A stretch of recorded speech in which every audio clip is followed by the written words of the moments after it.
Berikut ini perkembangan terkini Perang Rusia dan Ukraina hari ke-873 pada Senin, 15 Juli 2024. Hari ini pukul 7 waktu setempat, Ketua Odessa, Oleg Kiper melaporkan adanya ledakan di Odessa setelah serangan udara Rusia pada dini hari. Ia mengimbau warga Odessa dan wilayah Odessa untuk tetap berada di tempat penampungan sampai peringatan serangan udara berbunyi. Sebelumnya, Angkatan Udara Ukraina memperingatkan tentang ancaman penggunaan senjata balistik dari selatan dan target berkecepatan tinggi di Odessa. Sebelumnya pada pukul 6.41 waktu setempat, Staf Umum Angkatan Bersenjata Ukraina melaporkan 89 bentrokan terjadi pada Minggu, 14 Juli 2024, kemarin, seperti diberitakan Pravda Ukraina. Rusia luncurkan 35 serangan di berbagai wilayah Ukraina. Staf Umum Angkatan Darat Ukraina melaporkan setidaknya 35 serangan Rusia yang intens di wilayah Pokrov di wilayah Donetsk pada Minggu, 14 Juli 2024, kemarin. Musuh telah menyerang posisi kami sebanyak 35 kali hari ini di wilayah Novo-Oleksandrivka, Voskresenka, Progress, Lozuvatsky, Novoselivka Pershoya, dan Yasnobrodivka. Situasi tetap tegang di dekat Novo-Oleksandrivka, Novoselivka Persha, dan Progress, tempat 6 bentrokan masih berlangsung. Para pembela kami menahan musuh, lapor Staf Umum Angkatan Darat Ukraina. Rusia 3 kali serang Kharkiv. Selain Donetsk, Rusia meluncurkan setidaknya 3 serangan di wilayah Kharkiv kemarin. Di arah Kupiansk, musuh juga dipukul mundur 3 kali di dekat Pischany dan Stelmachivka. Menderita kerugian dan mundur, lapor Staf Umum Angkatan Darat Ukraina kemarin. Sementara itu di wilayah Liman, ada 8 serangan Rusia di wilayah Makivka dan Grekivka. Upaya penyerangan lainnya terjadi di sekitar Seversky, Kramatorsk, dan di wilayah Torets.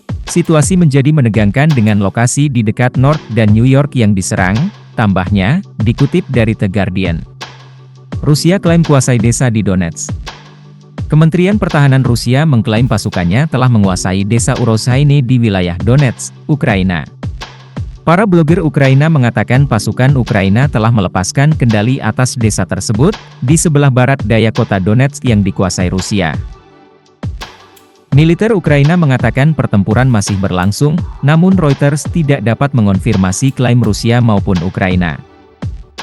Ukraina sebut Rusia 18 kali serang desa di Donetsk. Staf Umum Angkatan Bersenjata Ukraina mengatakan Rusia telah melancarkan 18 serangan terhadap Urozhaine dan daerah sekitar lainnya.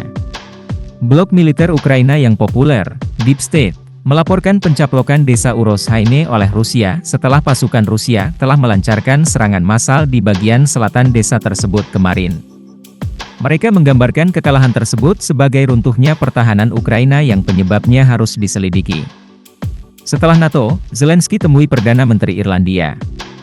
Setelah menemui para pemimpin NATO dalam KTT di Washington sebelumnya, Presiden Ukraina Volodymyr Zelensky mendarat di Irlandia untuk bertemu dengan Perdana Menteri Irlandia, Simon Harris. Kantor Zelensky mengatakan mereka telah membahas dukungan untuk Ukraina, kerjasama dalam penjinakan ranjau, dan keamanan siber. Terima kasih Irlandia atas dukungannya terhadap pertemuan puncak perdamaian di Swiss. Saya berterima kasih kepada Perdana Menteri atas perhatian pribadinya yang besar dan keterlibatannya dalam upaya untuk memulangkan anak-anak ke rumah, lapor kantor Zelensky kemarin. Cina-Rusia mulai latihan militer gabungan. Angkatan Laut Cina dan Rusia telah memulai latihan gabungan di pelabuhan militer di Tiongkok Selatan, menurut kantor berita resmi Xinhua. Latihan ini dilakukan beberapa hari setelah NATO menyebut Cina sebagai pendukung utama perang Rusia melawan Ukraina. Pasukan dari kedua negara baru-baru ini berpatroli di Samudra Pasifik bagian barat dan utara dan bahwa operasi tersebut tidak ada hubungannya dengan situasi internasional dan regional serta tidak menargetkan pihak ketiga manapun, kata Kementerian Pertahanan Cina kemarin. Zelensky klaim Rusia luncurkan 700 bom ke Ukraina.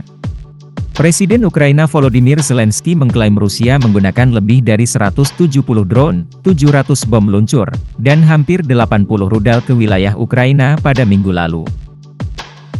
Skala keputusan untuk melindungi kehidupan harus sesuai dengan skala kejahatan ini. Setiap mitra dapat memengaruhi situasi, dapat memperkuat pertahanan terhadap teror. Dan Ukraina berterima kasih kepada semua teman kami yang melakukan hal itu. Bersama-sama kita akan mengatasi kejahatan, kata Zelensky kemarin.